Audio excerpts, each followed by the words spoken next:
This is the 14-inch MacBook Pro.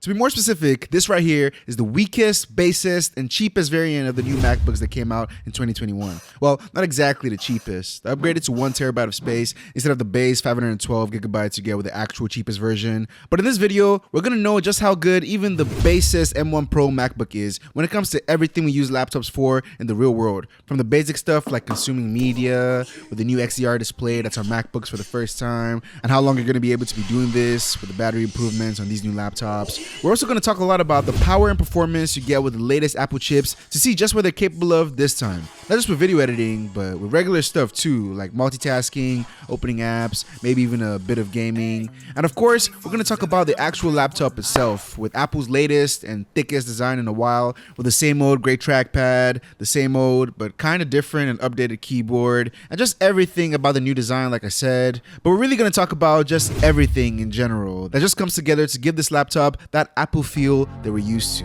And not in the bad way like some years before, but in the best way possible in these days where it seems like Apple just doesn't know how to miss. Okay, you ready? Well, no need to waste any more time. Let's get started with power and performance.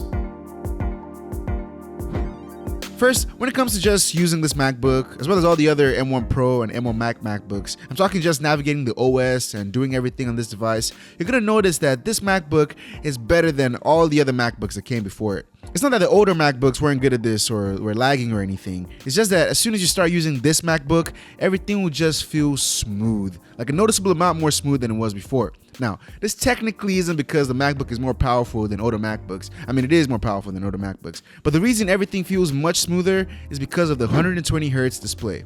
This is the first MacBook to have this, and if you know your displays, then you know the immediate impact and difference a higher refresh rate makes. So even though we haven't even addressed the M1 Pro chip and all its improvements at all, just because of the new display, when you use this MacBook coming from an older MacBook, just day to day, this one just feels like it performs better when doing basically every single thing. It's great.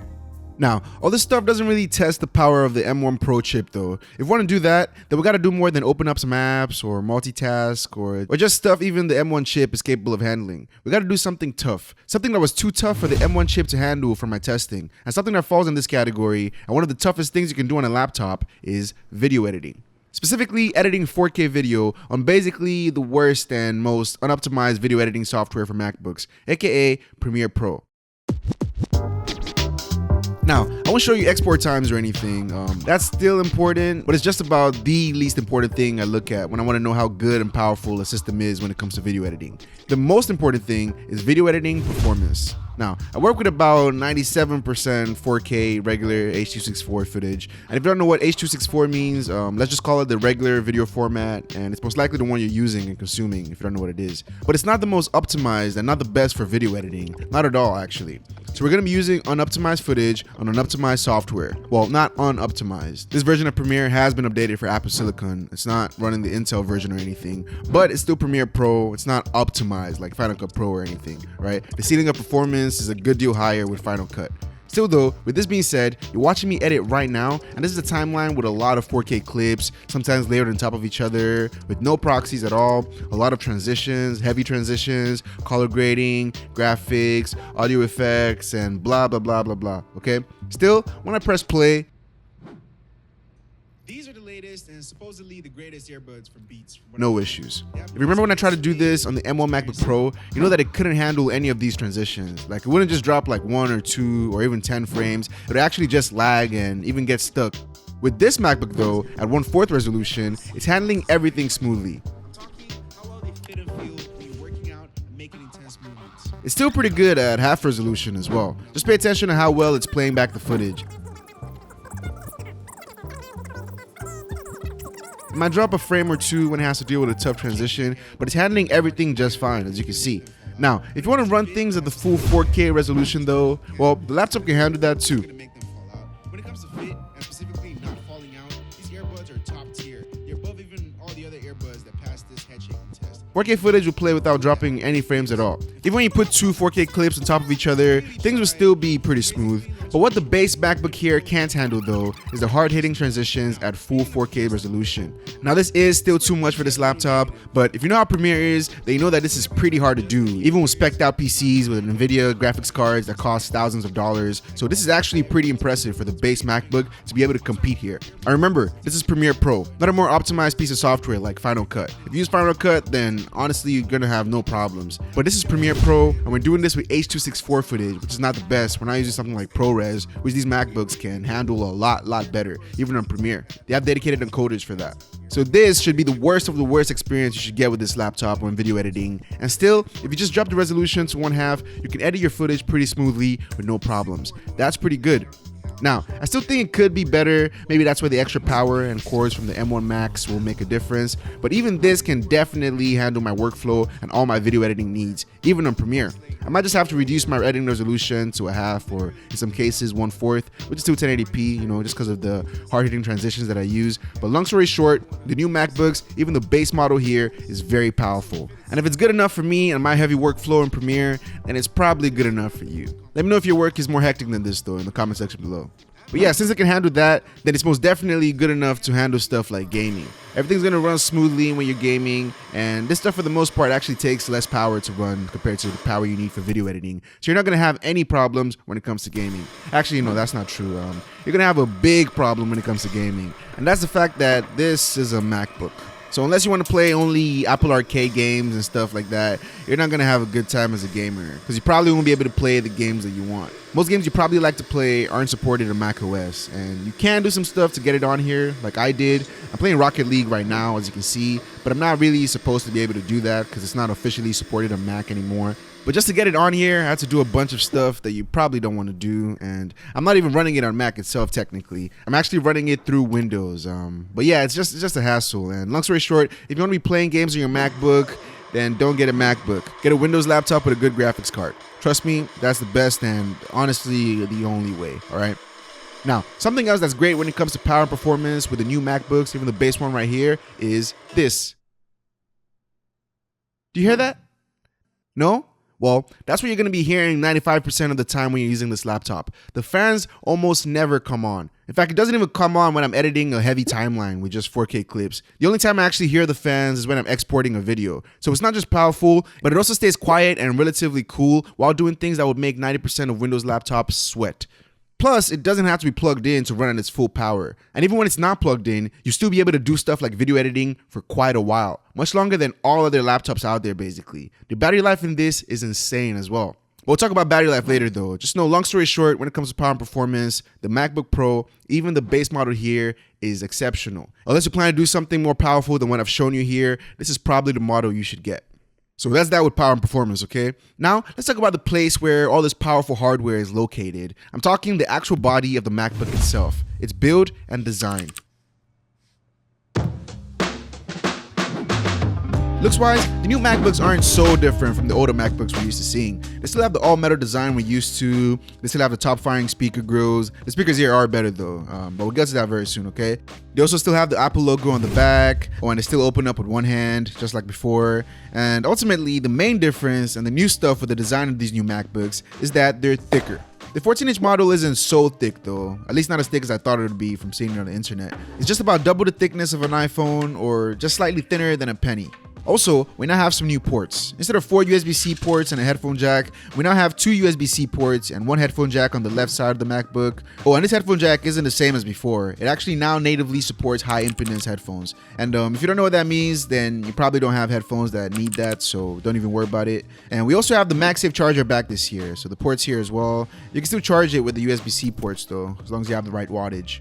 Now on the right side of the laptop, we have an SD card slot, first one on the MacBook in many years. We have another USB-C port, and lastly, an HDMI port. It's a regular HDMI 2.0 though, not HDMI 2.1 like the ones on next-gen consoles. But yeah, those are the ports, okay? Another change in the design is with the keyboard. More specifically, the touch bar, or the lack of touch bar rather. They removed it from these models and they've gone back to the standard design. And you already know what you think about the touch bar. I personally never hated it like most people apparently did. I thought it looked pretty and unique. But then again, I never used any touch bar MacBook as my main device. So I guess I never really got a chance to see how useful or not useful it could be when you use it day to day. But yeah, it's gone now, so it doesn't really matter. Another change to the design happened right here. Actually, it happened with the entire screen, but we'll talk about the screen itself right after this. What I'm referring to is the MacBook Pro text that used to be right here. Now, it's underneath the laptop, and it's not just painted across with text. This time, it's etched into the metal itself, and that's pretty cool. I think it's a premium touch. You barely ever see it though when you're actually using a laptop. But yeah, apart from the screen, that's all there really is when it comes to build and design. MacBooks have always been built very well, and I've always had a very premium design, and it's no different with this model. It's just thicker with more ports and with no touch bar basically. The keyboard itself is still very good. It feels slightly clickier than before though, or like it clicks a little differently. The fingerprint sensor is pretty consistent and it works very well as well. And it's also nice that you can use this not just to unlock your laptop, but to sign in on apps and websites where you normally have to put in your password. That's pretty cool. I really like that a lot. The trackpad is still pretty big and is still the best trackpad in the world, and it pairs very nicely with macOS and its gestures. But yeah, that's about everything when it comes to build and design and what feels and looks different with this new MacBook. Well, that's almost everything. We haven't talked about what definitely looks the most different with this laptop, and that is the notch, the screen, the notch, the display. As far as displays go, the XDR display on the 14-inch MacBook is great. It's one of the best displays on any laptop or any device really out there right now, for many reasons. The first thing you notice about the display though is not the display, but the part that kinda eats into it, aka the notch. I have never ever seen a laptop with a notch. Like, it makes sense to me that people might find it kind of jarring or just weird, you know. With some context though, I don't really think anyone should have a problem with it at all, or at least they shouldn't mind it too much, because Apple didn't technically take away a part of the screen. Instead, they gave us a good amount more screen, and they just left some of the bezel still there, and that bezel is now the notch, you know. Now sometimes if you have too much stuff at the top, the notch being there will interfere and make it so you have less toggles and stuff than you would if the notch wasn't there. But apart from that, and in the real world, like all the other notches on Apple devices, it really doesn't affect much of anything you want to do. Apart from the way it looks, if you have a problem with that, I don't think it's a big deal at all. It doesn't have Face ID in there or anything though, not like the notches on iPhones, at least not for this model, but it's just there, and Apple's kind of treating the notch like its own fashion symbol. Anyways, that's easily the worst part of the screen itself. Not because it's so bad, but because everything else about the screen is so good. First, it's one of the brightest laptops out there. What am I saying? I'm pretty sure it's easily the brightest laptop out there. Mainly when it comes to HDR content though. When you're watching HDR content, the screen can go up to 1600 nits of peak brightness. That's crazy. It's the brightest display on a laptop out there, like I said. Now, at the same time though, it's not that bright. Like, if you leave the HDR content you're watching and you're just using your laptop or watching non-HDR stuff, the highest the brightness will go is up to 500 nits. Now, that's still higher than just about 98% of laptop screens out there, but some laptop screens are on this level when it comes to brightness. And I can't say that 500 nits is good enough for seeing completely clearly in direct sunlight. Still though, it is better than basically every other laptop screen out there when it comes to brightness. Now, as far as resolution, this 14.2-inch model has a 3-point-something-K resolution with 254 pixels per inch. It's not up to 4K, both with this model as well as the 16-inch model, although the 16-inch model comes quite close to 4K though, but it's still pretty sharp. No one's gonna be complaining with 3-point-something-K, right? Also, like other MacBook screens, it's pretty color accurate as well, so you can trust the colors you're getting from it as a content creator, if that's what you are. It covers 99% of sRGB, 99% of DCI-P3 colors, and 94% of Adobe RGB colors. Now sometimes though, accurate colors might not be the best thing, you know, depending on where you are and how you're feeling, it might be too harsh in your eyes. And like other MacBooks, this one also has True Tone, which will make the colors in the display cooler or warmer for you automatically, depending on the lighting where you are, so it can be easier on your eyes. Now I know this is a new feature, but MacBooks are like the only laptops to have it. Like most of the laptops do have like a night mode setting, which this one has as well, but it's just not the same, you know? Now yes, with all these features, the screen on the 14-inch MacBook Pro is a very good one. But what makes it an even better screen though, and the addition that makes this objectively one of the best laptop screens out there as well, is the fact that it has a 120Hz display. Now technically, it's a ProMotion display with a refresh rate capable of going up to 120 Hz. It won't actually be at 120 Hz all the time. If you're watching a movie, it'll probably not be at 120 Hz. It'll probably be at the lowest it can go, which is 24 Hz. And that's because most movies are shot at 24 frames per second. Now, if you're watching something on YouTube though, let's say it's my video, the display will probably be at 60 Hz. And that's because most of my videos are shot at 60 frames per second. Yeah, I'm sure you know what I mean, and you know what I'm talking about. But anyways, all in all, when it comes to displays, the one you get on this MacBook, as well as the 16-inch MacBook, they're just about the best laptop displays in the world. Apart from the XPS displays, I can't think of any ones that even come close to really compete with these guys. This is a great device for creating, watching, and consuming content. Now, consuming content isn't just about what you watch and you see on the screen though, it's also about what you listen to and hear from the speakers. And long story short, the speakers on the 14-inch MacBook Pro are the best speakers you're going to find on any laptop this size. I mean, just hear it for yourself, okay? They keep the MacBook tradition of having great speakers, although they're even better when compared to the model they're basically replacing, aka the 13-inch MacBook Pro.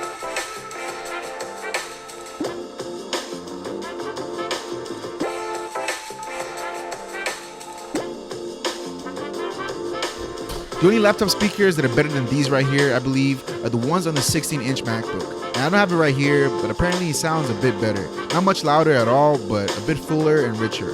Long story short though, the speakers on the 14-inch MacBook Pro are best in class for its size and are one of the best laptop speakers in the world. The audio they give out is very quality sounding. Now, it doesn't end there though, because the audio the laptop takes in as well is also very quality sounding. I'm referring to how good the microphones are, and there's no need to say much really, you can just hear it for yourself. What you're hearing right now is being recorded, not with the voiceover mic I've been using up to this point in the video, but with the microphones on the MacBook. And what you're seeing right now as well is being recorded with the MacBook's camera or webcam. And I feel like the webcam and the microphones, they're kind of like in opposite areas because, you know, the microphones sound pretty good. You can hear that for yourself. Like, they sounded pretty good before. I'm sure they sound pretty good now. You can hear that. But the webcam itself, it actually is better now, but still not quite good. I even have some lighting here. See how it looks. Some ring lighting, and it's still not the best. It's 2022. There's no way I'm calling this good video quality. It's not that big a deal, but this is probably just about the worst part of the new MacBooks. Yeah. Now, one of the best parts of these new MacBooks though, and an area where they're best in class as well by a wide margin compared to every other non-M1, M1 Pro, M1 Max laptop out there, that area is battery life. And I don't really have much to say here. I'm sure you already know. If you don't though, just know, long story short, ever since the M1 chips came out, no laptop in the entire world can compete against the Apple Silicon MacBook Pros when it comes to battery life. Like, I'm really not exaggerating when I say it's a revolution in battery technology, what they've done, or just efficiency technology, or just whatever it is that they've done to make this last as long as they do. You know what I mean? If you're using a 14-inch MacBook Pro for anything really, any regular laptop activity, if you're going to be surfing the internet or just consuming media, if you're using it for stuff like that, there's no way at all it's going to last you less than 2 days. It's gonna last you multiple days for sure. Like, I've been editing a lot of videos for the last couple of days, and yesterday I was editing for like 6 hours straight. And then I went to check what the battery was on after the 6 hours, and it was at 20%. 20%. After editing on Premiere Pro for 6 hours straight. Now, I don't know if you understand the significance of that statement, but that's a big deal. Add the fact that the fans never turned on for 1 second in those 6 hours, and also the fact that MacBooks, they use your maximum power while on battery, and they don't have to be plugged in to use their maximum power like Windows laptops. Add these things together, and you see that this is really just a very special device. All the new Apple Silicon devices are special devices. Like, you just go on YouTube and search for battery tests. Search for the 14-inch MacBook Pro, or just the M1 and M1 Pro, M1 Max MacBook Pros battery test. And you see specific numbers, because I'm not giving you specific numbers here. And when you do that, you see that technically the 14-inch MacBook right here does not have the best battery life. And the best MacBook, like the one with the M1 Max 16 inches, that also doesn't have the best battery life. I believe the one with the best battery life is the M1 Pro 16-inch MacBook Pro, I believe, but you can go check and see. But the differences between all the Apple Silicon MacBooks, including the M1 chips, not just the M1 Pro and M1 Max chips, the differences between them are like this and like that, and like this and that. And then the difference between the Apple Silicon MacBooks and then the rest of all the other laptops out there, the difference goes to this. It's like, it's a big deal.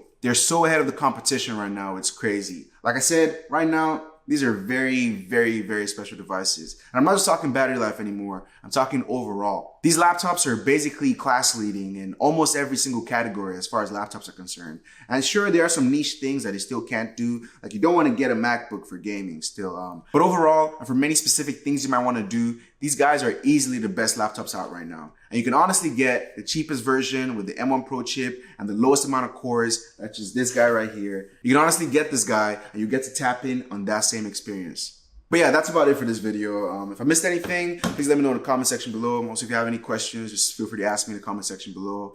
Yeah, leave a like if you like the video, subscribe if you want to see some more, and until next time, thanks for watching. Bye-bye.